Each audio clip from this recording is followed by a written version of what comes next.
Bem, mais uma vez, boa noite. Dessa vez ainda digo paz e graça. No domingo passado nós encerramos nossa série sobre confiança em Deus e hoje e nos próximos domingos eu pretendo falar com vocês sobre assuntos que, de forma geral, não são populares. Pelo menos não para conversarmos como conversamos sobre outros assuntos. Eu não diria que eles são tabus, mas são assuntos que, por diferentes razões, se tornaram desconfortáveis de, na nossa cultura, e especialmente na igreja, serem conversados. Hoje, por exemplo, o assunto é dinheiro. Esse é um assunto que gera muitas críticas para os evangélicos e muitas vezes essas críticas são devidas. E por causa dos exageros cometidos por alguns grupos ou alguns indivíduos ditos evangélicos, esse assunto se tornou ainda mais complicado para ser dialogado. Claro, não é somente a igreja evangélica que abusa ou abusou nesse tema. Talvez você se lembre de um dos gatilhos da reforma protestante, foi exatamente o abuso da igreja católica, que vendia promessas de perdão pelos pecados. As chamadas indulgências, algo que biblicamente eles não tinham e não têm autoridade, algo totalmente antibíblico. De fato, a cobiça e a ganância não são características exclusivamente evangélicas, elas são humanas. E um meio muito eficiente para ganhar dinheiro é a religião. Pensem bem, todos nós precisamos da ajuda de Deus.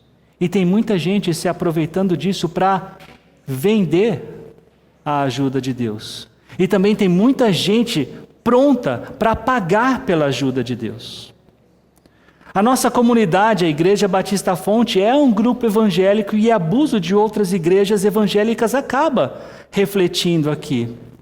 Mas nós queremos fazer o que Deus ensina conforme a tua palavra. E como podemos fazer isso? Nós devemos conhecer e viver o que Deus ensina na tua palavra. E por isso a missão que eu tenho com vocês hoje ela é tripla. Em primeiro lugar, é dar algumas orientações sobre esse assunto com o objetivo de sermos fiéis com aquilo que Deus nos ensina. Em segundo, é avaliar à luz do que Deus ensina se você tem sido fiel nesse assunto. E o terceiro objetivo é que nós saibamos identificar a verdade. E, consequentemente, conseguir discernir a verdade da mentira nesse assunto impopular, porém muito importante. Então, vamos orar. Senhor, obrigado por estarmos juntos, obrigado pela Tua palavra. Eu te peço, Pai, que de forma clara me use para que eu e meus irmãos saibamos, Pai, exatamente o que o Senhor nos ensina. E para que saibamos avaliar, Pai, o nosso coração, especialmente o nosso coração. E fazemos de acordo com a Tua vontade, segundo a Tua palavra. É que eu te peço em nome de Jesus. Amém. Em Mateus 6, Jesus ele dá duas orientações relacionadas a finanças. Ele prometeu que se você precisar de comida e de roupa, Ele vai dar.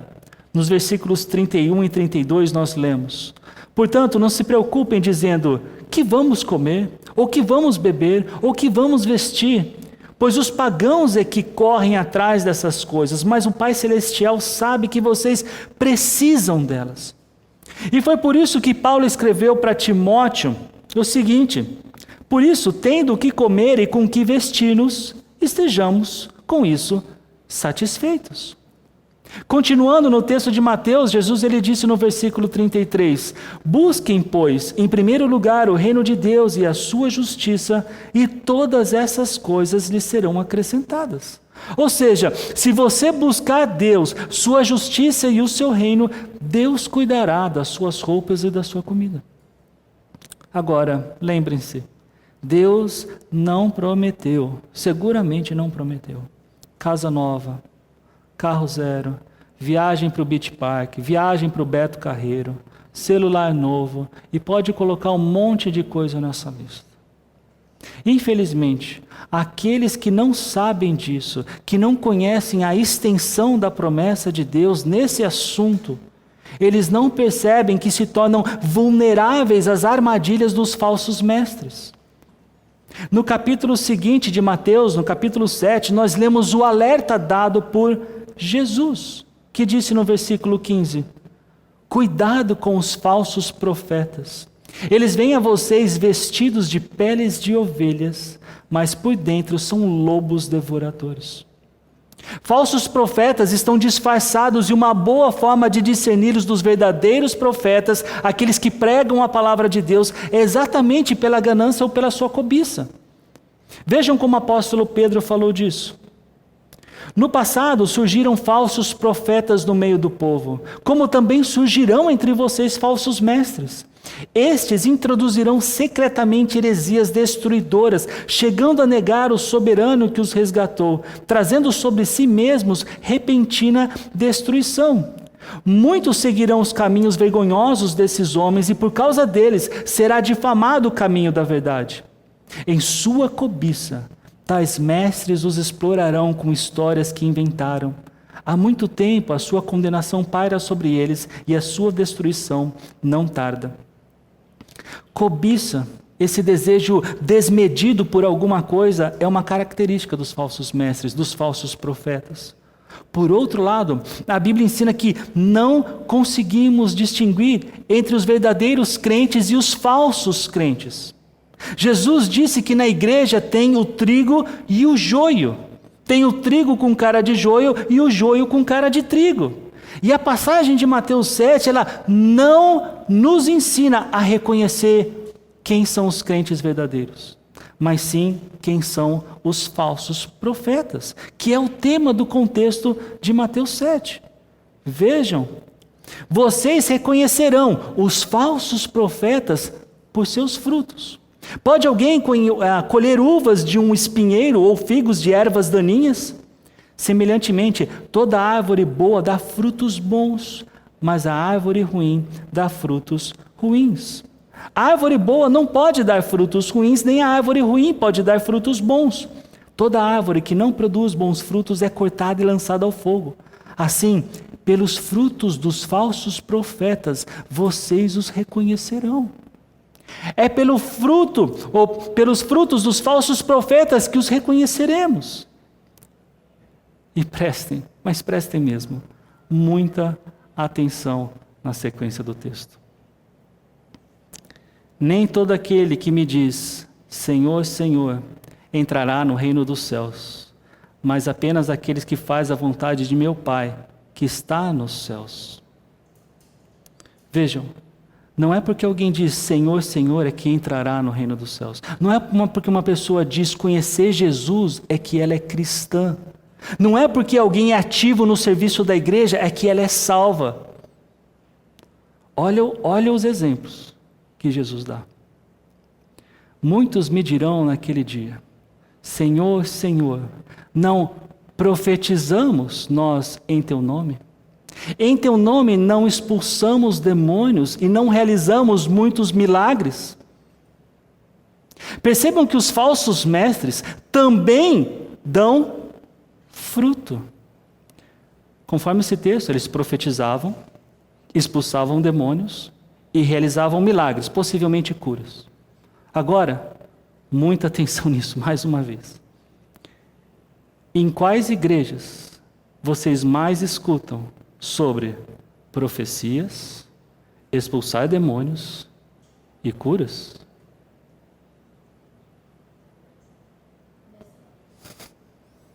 Vocês acham que isso é uma mera coincidência? Vocês sabiam que são essas as igrejas que mais falam de dinheiro? Para elas, Jesus respondeu, então eu lhes direi claramente, nunca os conheci, afastem-se de mim vocês que praticam o mal. Eu aproveito para fazer um comercial da nossa escola bíblica dominical, para dizer que a gente tem aprendido um pouco sobre grupos religiosos de diferentes segmentos, para que nós entendamos conforme a Bíblia se aquilo que eles falam é realmente a palavra de Deus, se é ou se não é a palavra de Deus. E no dia 13 de outubro, mas nós temos aprendido desde o começo desse mês e vamos estar com todo o próximo mês nisso também, o irmão Rogério vai falar especificamente sobre essas igrejas que focam muito o seu culto no tema dinheiro. E eu insisto, se a sua participação na escola bíblica não é um dos seus hábitos, hábito da sua família, eu posso dizer com muita segurança que você tem perdido uma ótima oportunidade para aprender a colocar a palavra de Deus em prática na sua vida. Mas voltando, comercial, acabou. As igrejas que falam muito de dinheiro durante o culto a Deus, elas geralmente são compostas de pessoas gananciosas, lideradas por pessoas e pastores gananciosos, por enganadas e enganadores. Aqui na Fonte nós buscamos ter muito cuidado com isso, a ponto de, para alguns, nós erramos pelo excesso de zelo, porque nós praticamente não falamos de dinheiro. Algumas vezes os visitantes, surpresos, eles me perguntam cadê aquele tempo que se separa para dar as ofertas? E se você é visitante aqui hoje, saiba que nós separamos um tempo.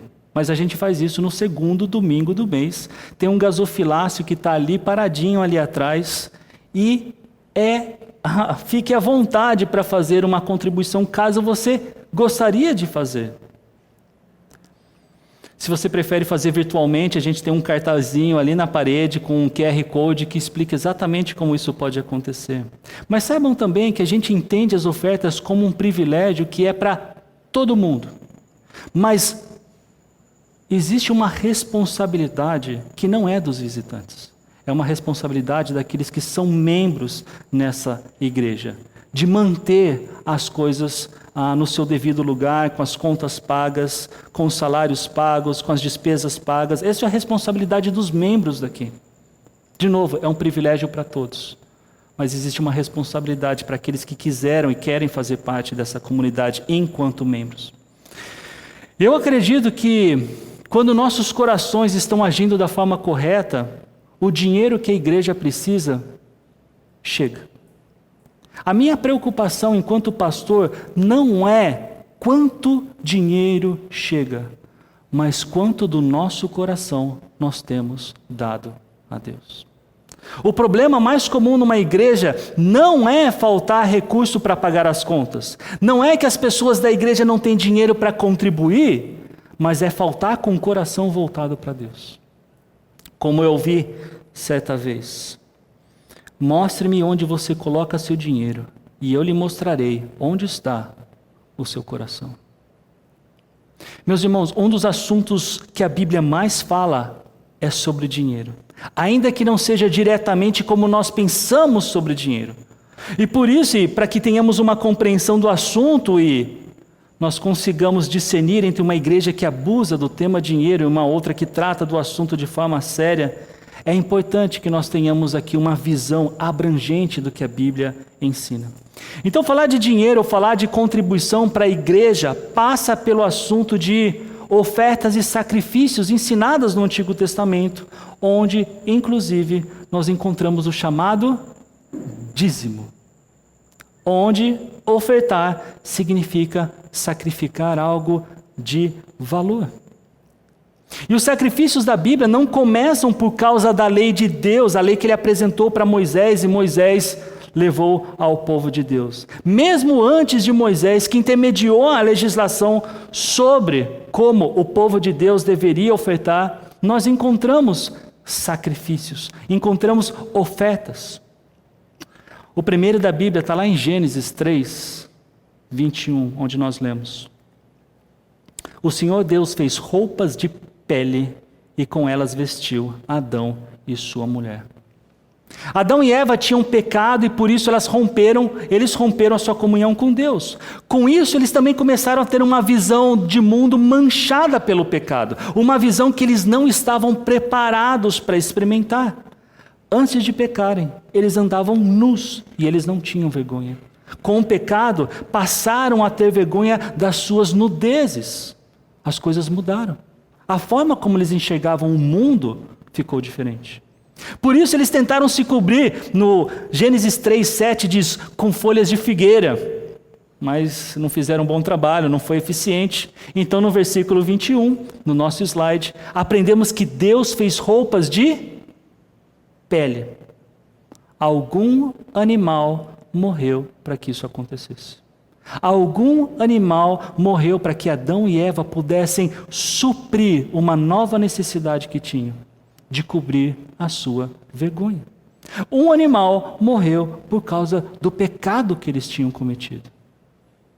Em Gênesis 4, no capítulo seguinte, nós aprendemos que o sacrifício vegetal não tem poder para lidar com o pecado. Somente o sangue de um animal poderia cuidar disso.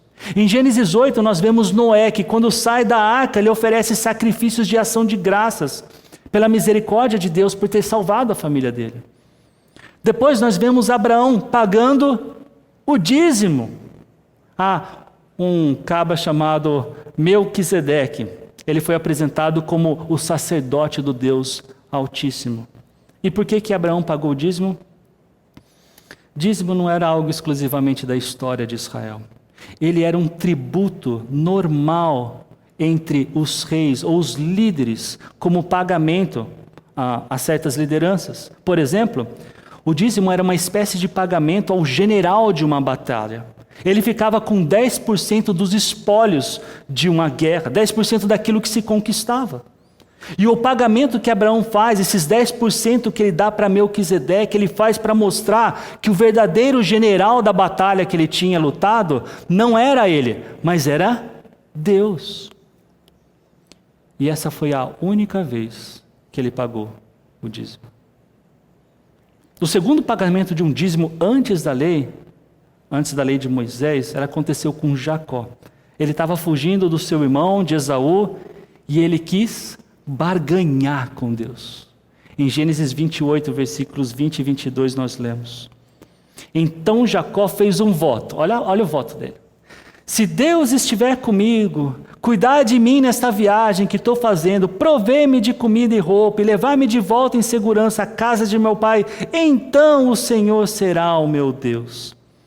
Esta pedra que hoje coloquei como coluna servirá de santuário de Deus, e de tudo que me deres, certamente te darei o dízimo. Jacó agiu como vários crentes fazem hoje, achando que Deus é possível de ser subornado. Deus, eu te dou isso e você me dá isso. E a partir daí, a gente começa a ver os sacrifícios no contexto da lei de Moisés, quando houve uma regulamentação muito criteriosa das ofertas, do dízimo para o povo de Israel. E o negócio é tão complexo que se eu quisesse falar com vocês sobre isso num único sermão, seria impossível, pelo menos não no tempo que nós temos aqui de culto e a parte que nós dedicamos para o ensino.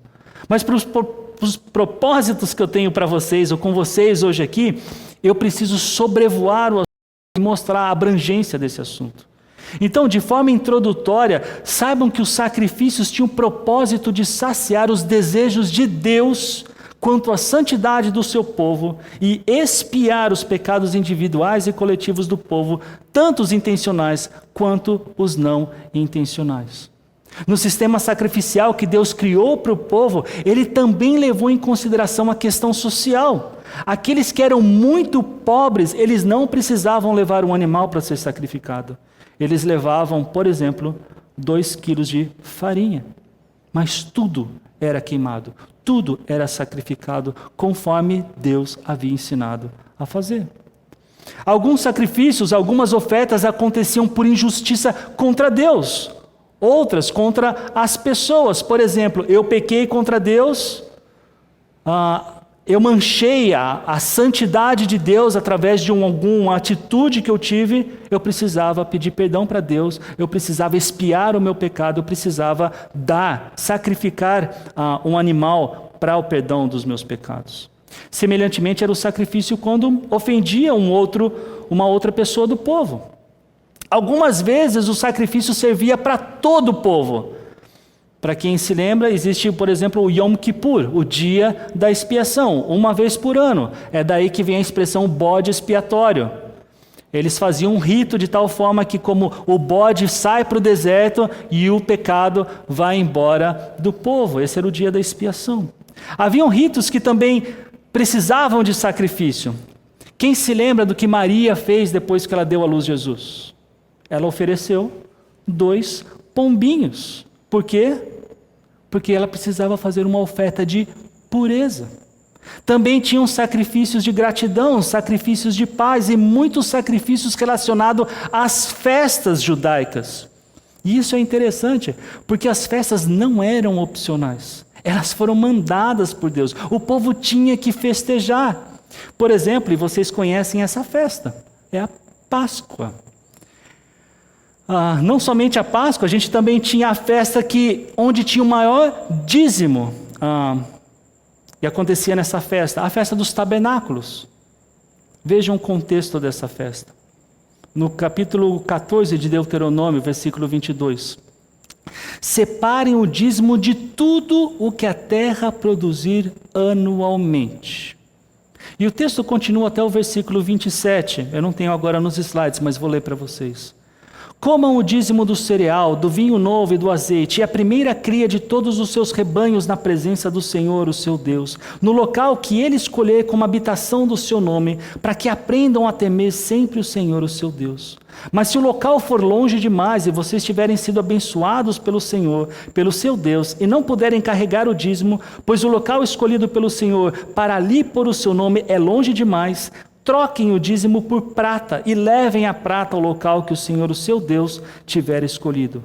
Com prata, compre o que quiserem, bois, ovelhas, vinho, outras bebidas fermentadas ou qualquer outra coisa que desejarem. Então, juntamente com suas famílias, comam e alegrem-se ali, na presença do Senhor, do seu Deus. E nunca se esqueçam dos levitas, que vivem em suas cidades, pois eles não possuem propriedades nem heranças próprias. Eu pergunto, quantos de vocês conhecem uma igreja fiel a esse mandamento do dízimo? Percebam que para a igreja praticar esse dízimo, ela, por exemplo, teria que viajar. Quando o Deuteronômio foi escrito, ainda não havia o templo, mas o templo depois foi construído, e lá em Jerusalém, e é por isso que as pessoas iam para onde o Senhor quis colocar o seu nome. Para onde que a gente vai viajar? Além disso, a Bíblia nos apresenta os crentes em Cristo como uma nação de sacerdotes. Então, quem seria o sacerdote do grupo dos levitas, se tiver algum judeu levita aqui, quem receberia todos os bens levantados no dízimo? Meus irmãos, que é impossível a igreja praticar o que a Bíblia chama de dízimo. Porque ela faz parte de um sistema de ofertas que não foi orientado para a igreja, mas para Israel.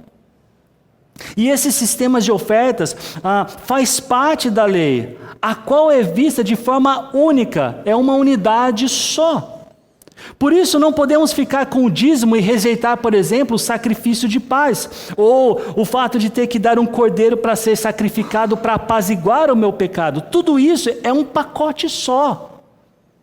Se alguém quiser guardar um trecho da lei, ele fica obrigado a guardar toda a lei.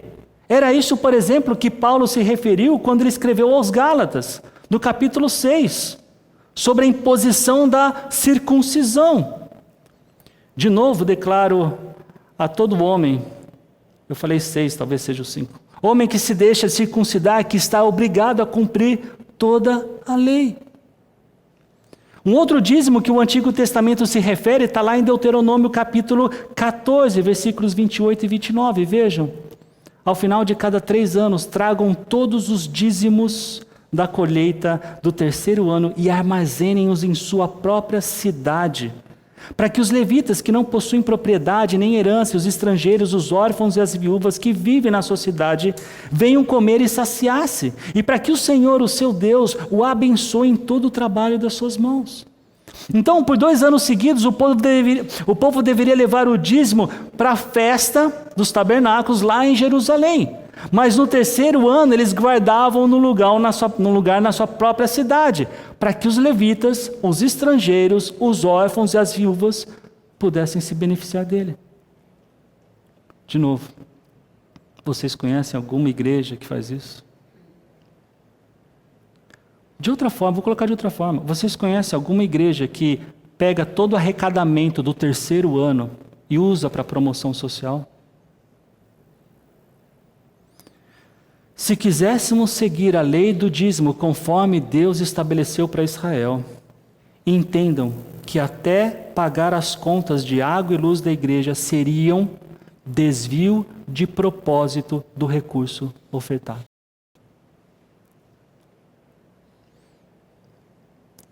Por que foi importante eu fazer esse sobrevoo com vocês sobre os sistemas de ofertas do Antigo Testamento? Porque existem muitas pessoas hoje, igrejas e até denominações inteiras que abusam do texto do Antigo Testamento para conseguirem mais dinheiro. Numa recente conversa que eu tive com um irmão em Cristo, que frequentou uma denominação neopentecostal durante 10 anos da sua vida, ele me disse, nas 2 horas de culto, fala-se diretamente de dinheiro, durante 10 minutos, mas o resto do culto é todo baseado naqueles 10 minutos. Então tem 2 horas de culto, ainda que não se fale de dinheiro totalmente nesse tempo, dos 10 minutos que foi dedicado para isso, o resto é baseado naquilo. Sabem qual é a parte da Bíblia que essas igrejas mais usam como justificativa para que as pessoas contribuam? O Antigo Testamento. Ou seja, se não quisermos cair nessa cilada, é importante entendermos o texto do Antigo Testamento. E como vimos até aqui, saber que nós não somos o povo de Israel. A gente precisa parar e ponderar, inclusive para termos um vocabulário apropriado para refletir a palavra de Deus. É por isso que vocês não vão me escutar falando que esse é o momento de dar os dízimos, porque nós não damos dízimo. Nós não somos Israel, nós somos a igreja. A nossa prática ela não acontece debaixo da lei que foi dada para o povo de Israel, mas de acordo com o que nós aprendemos, especialmente do Novo Testamento, onde nós lemos, e já lemos, busquem, pois, em primeiro lugar o reino de Deus e a sua justiça, e todas essas coisas lhe serão acrescentadas. Quer se autoavaliar se você busca o reino de Deus em primeiro lugar? Então avalie o quanto você oferta para a igreja. E para que você saiba fazer bem essa avaliação, eu também preciso sobrevoar o Novo Testamento com vocês nesse tema de dinheiro. E vai ser rápido. A começar por mais uma vez, eu dizer que nós não estamos debaixo de um sistema que serviu para Israel. Em Gálatas 2:21 nós lemos, não anulo a graça de Deus, pois se a justiça vem pela lei, Cristo morreu inutilmente. Se impusermos a lei sobre as pessoas, e o dízimo faz parte da lei, nós anulamos a graça de Deus. Por quê? Porque, como nós já vimos, uma vez que a pessoa se dispõe a obedecer um ponto da lei, na verdade ela está disposta a obedecer toda a lei, ou deveria estar. Por quê? Porque a lei é uma coisa só. Não foi por menos que Tiago escreveu, pois quem obedece a toda a lei, mas tropeça em apenas um ponto, torna-se culpado de quebrá-la inteiramente. E não são poucas as pessoas que tentam impor a lei querendo motivar um caminho justo e correto ao lado de Deus. Mas à luz da palavra de Deus, e nós nem vamos trabalhar com Romanos capítulo 7, isso está incorreto, porque o resultado disso é frustração e diz morte. Os sacrifícios que aconteciam para sanar o problema dos pecados foram eliminados pela superioridade de um sacrifício de poder duradouro. Antes, se matava sempre que tivesse um pecado. Todo ano, sacrificava um bode para o deserto em função dos pecados. Mas Cristo morreu uma vez, uma única vez e por toda vez. Não precisa morrer de novo. Não é mais necessário todo ano ter um cordeiro para ser sacrificado. Então, de novo, o que Jesus fez, ele fez uma vez por todas. É superior. Nem mesmo as festas nós somos obrigados a celebrar, porque nós não estamos debaixo da lei. Mas, Ambele, e as 5 vezes que a palavra dízimo aparece no Novo Testamento? Nenhuma delas está ligada num contexto que se aplica aos cristãos ou à igreja. Por exemplo, Mateus 23:23, que diz assim, ai de vocês, olha o público aí, mestres da lei e fariseus, hipócritas, vocês dão o dízimo, da hortelã, do endro e do cominho, mas têm negligenciado os preceitos da lei, a justiça, a misericórdia, a fidelidade. Vocês devem praticar essas coisas sem omitir aquelas. Então, com quem Jesus estava falando? Mestres da lei e fariseus. Outra vez que aparece é em Lucas 11:42, que é essa mesma história. Mas em Lucas 18 é uma outra história. Nos versículos 11 e 12, havia um fariseu de pé, é conhecida essa história, que orava: Deus, eu te agradeço porque não sou como os outros homens, ladrões, corruptos, adúlteros, nem mesmo como este publicano. Jejuo 2 vezes por semana e dou o dízimo de tudo quanto ganho. Nessa história, Jesus estava elogiando esse camarada? Não. Pelo contrário. Os outros trechos que aparecem a palavra dízimo são semelhantes a estes. O contexto não é uma lição para que o cristão realize o dízimo. Zambelli, isso significa que o Novo Testamento não fala sobre dinheiro? Não, pelo contrário. Ele fala bastante e, interessantemente, nenhuma vez ele toca no assunto de dinheiro. Quando ele fala de dinheiro, ele está falando do dízimo. Então, como é o padrão de contribuição no Novo Testamento? Muito bom, obrigado por ter perguntado, Joilson. A resposta a gente começa vendo lá por Lucas capítulo 3. O que devemos fazer então? Perguntaram as multidões. João respondia: quem tem 2 túnicas, reparta-as com quem não tem nenhuma. E quem tem comida, faça o mesmo. O padrão de oferta no Novo Testamento, do qual a igreja faz parte, ofertar, não tem porcentagem. Ainda que esse versículo parece ser 50%. Ela é feita para satisfazer a necessidade do outro. Olha 1 João, capítulo 3, versículos 16 a 18. Nisto conhecemos o que é o amor. Jesus Cristo deu a sua vida por nós e devemos dar a nossa vida por nossos irmãos. Se alguém tiver recursos materiais e vendo o seu irmão em necessidade, não se compadecer dele, como pode permanecer nele o amor de Deus? Filhinhos, não amemos de palavra nem de boca, mas em ação e em verdade. Vocês estão vendo alguma porcentagem? Se quiserem colocar em porcentagem, então faça a conta sobre a que a gente leu no versículo 16. Devemos dar a nossa vida por nossos irmãos. Jesus deu a vida dele por nós. Se a minha matemática não estiver errada, eu quiser colocar isso em porcentagem, isso significa 100%. O padrão de oferta do Novo Testamento não olha para porcentagens. Ele não pergunta quanto eu posso dar, mas sim quanto meu irmão precisa. Tiago, quando ele vai definir religião, ele diz: a religião que Deus, o nosso Pai, aceita como pura e imaculada é esta: cuidar dos órfãos e das viúvas em suas dificuldades e não se deixar corromper pelo mundo. Ser religioso em nada tem a ver com a quantidade da sua oferta em dinheiro na igreja, mas o quanto o seu coração está atento às necessidades dos outros, especialmente daqueles que mais precisam de ajuda. Vejam mais de Tiago, olha que interessante, ele escreve no capítulo 2. De que adianta, meus irmãos, alguém dizer que tem fé se não tem obras? Acaso a fé pode salvá-lo? Se um irmão ou irmã estiver necessitando de roupas e do alimento de cada dia, e um de vocês lhe disser: vá em paz, aqueça-se, alimente-se até satisfazer-se, sem porém lhe dar nada, do que adianta isso? O exemplo de fé que Tiago dá aqui é o cuidado com as necessidades mais básicas dos irmãos.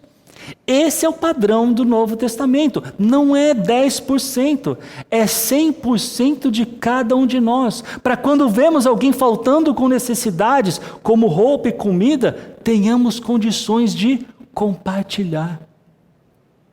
Para que não haja nem viúvas e nem órfãos em necessidade. Como eu comentei com vocês, a gente está tendo na escola bíblica também a classe de integração, né? E hoje de manhã ela foi a última aula que nós fazemos para os interessados que querem fazer parte da nossa comunidade enquanto membros, para que eles avaliem tanto a salvação deles, como também a questão de quando nós apresentamos a respeito da nossa igreja. E uma pergunta que nós respondemos nessa classe, e coincidentemente foi hoje, é: enquanto membro dessa igreja, quanto eu preciso ofertar? E a verdade é que só há uma pessoa que pode responder essa pergunta: Deus.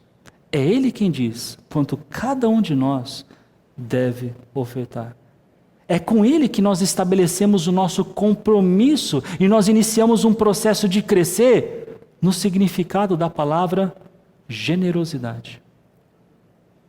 O último ponto que eu queria sobrevoar com vocês hoje tem a ver com o que Paulo escreveu em Gálatas 6,6.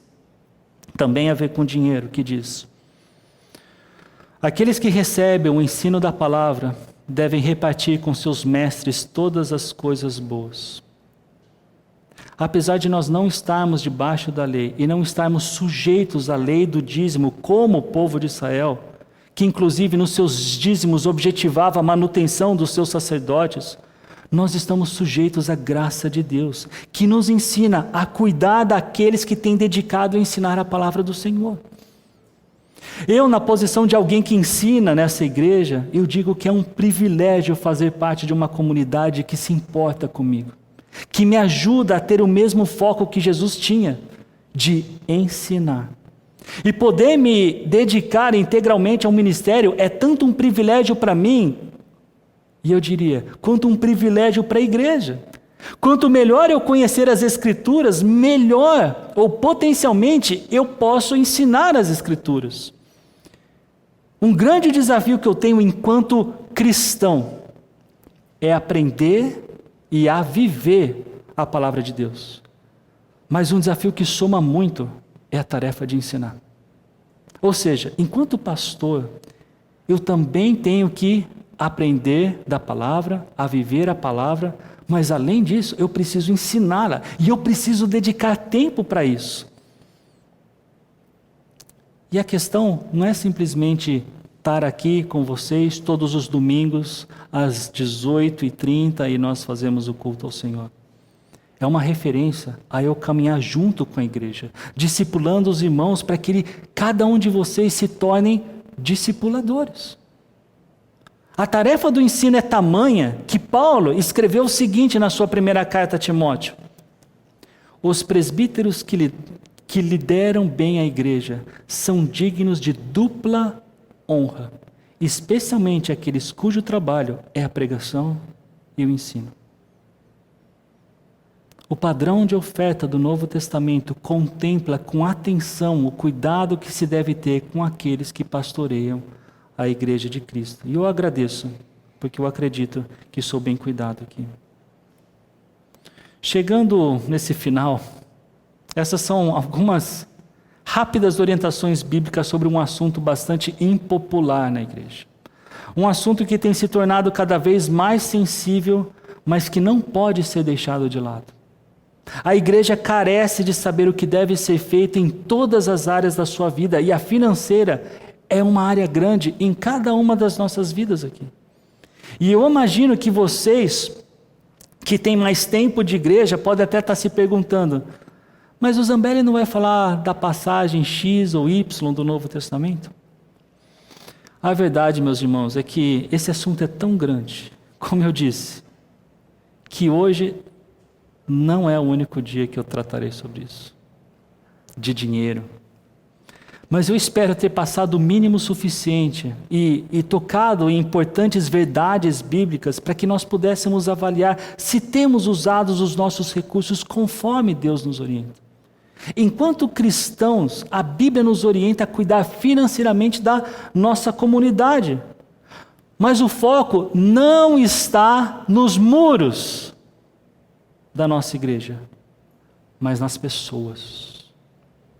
A prioridade, ela está dentro da família de Deus, mas não exclui o cuidado que devemos ter com aqueles que ainda não conhecem e não confiam em Jesus Cristo. Reconhecer o que a Bíblia diz é vital se queremos identificar e viver a verdade, evitando cair na cilada de falsos mestres que prometem o que Deus nunca prometeu. Infelizmente, a falta de conhecimento do Antigo Testamento e um coração ganancioso se tornam armadilhas letais para o sucesso dos falsos mestres. A ideia, meus irmãos, não é ofertar com um coração pesado, mas alegre, voluntário, de boa vontade, sem tristeza, sem avareza, sacrificialmente, generosamente. Todas essas palavrinhas que aparecem no Novo Testamento. A verdade liberta. A verdade abre os nossos corações e as nossas mãos para sermos generosos como Jesus foi, a ponto de ter dado a sua própria vida como oferta, como sacrifício para cada um de nós. O valor da nossa contribuição, ele não está preso à lei, mas ele está ligado ao amor de Deus por cada um de nós e a nossa gratidão e dedicação a Ele. Eu quero terminar por dizer que certa vez eu estava num culto que foi ministrado por um homem bastante conhecido, um homem de Deus bastante conhecido no Brasil. Ele faleceu há alguns anos, o Dr. Russell Shedd. Eu tive o privilégio de estar com ele e aprender dele em diversas situações, e numa delas, nesse culto, ele disse que lamentava saber que no Brasil, para enviarmos um missionário para o campo, eram necessários 14 mil crentes. Para um missionário, 14 mil irmãos. Com isso, ele quis dizer que o crente brasileiro, de forma geral, ele não contribui financeiramente à igreja, e ainda mais especificamente para missões, para alcançarmos aqueles que ainda não ouviram o Evangelho. Eu queria lembrá-los que a missão da nossa comunidade, da nossa igreja, é fazer, equipar e enviar discípulos de Cristo. Ser fiel ao Senhor no uso dos recursos que Deus tem nos dado tem total relação com a nossa missão. Se não atendemos aos critérios bíblicos, nós corremos o risco de fazermos parte de uma estatística que seguramente não reflete as condições que Deus tem nos dado para fazer mais em prol do reino de Deus. Que pela graça do rei deste reino, nós fazemos parte. Eu creio que nós podemos ser uma igreja que contribui significativamente para o cerne da missão da igreja. Eu creio no poder de Deus de transformar a forma como lidamos com os nossos recursos. A minha oração é que à medida que conhecemos a palavra do Senhor, o Espírito Santo age em nossas vidas e o nosso coração seja totalmente dedicado ao Senhor. Inclusive nessa área que com facilidade revela o nosso coração. Então vamos orar e declarar ao Senhor que queremos oferecer a nossa vida, toda a nossa vida, como oferta de amor e de sacrifício. Senhor, muito obrigado pelo privilégio que é fazermos parte de uma comunidade que zela pela Tua palavra, zela por conhecer a verdade, zela por fazer aquilo que o Senhor deseja. Nos incomode, de forma santa, nos incomode a olhar para os nossos recursos, para as nossas finanças e perceber onde está o nosso coração. Queremos sim, Pai, nos dedicar e ser uma oferta viva e de sacrifício para o Senhor, em prol do reino que hoje fazemos parte. O Senhor Jesus morreu por causa dos nossos pecados e queremos demonstrar em gratidão, Pai, com o nosso coração, com as nossas ações, com as nossas finanças, o que significa isso. Eu oro assim, Pai, em nome de Jesus. Amém.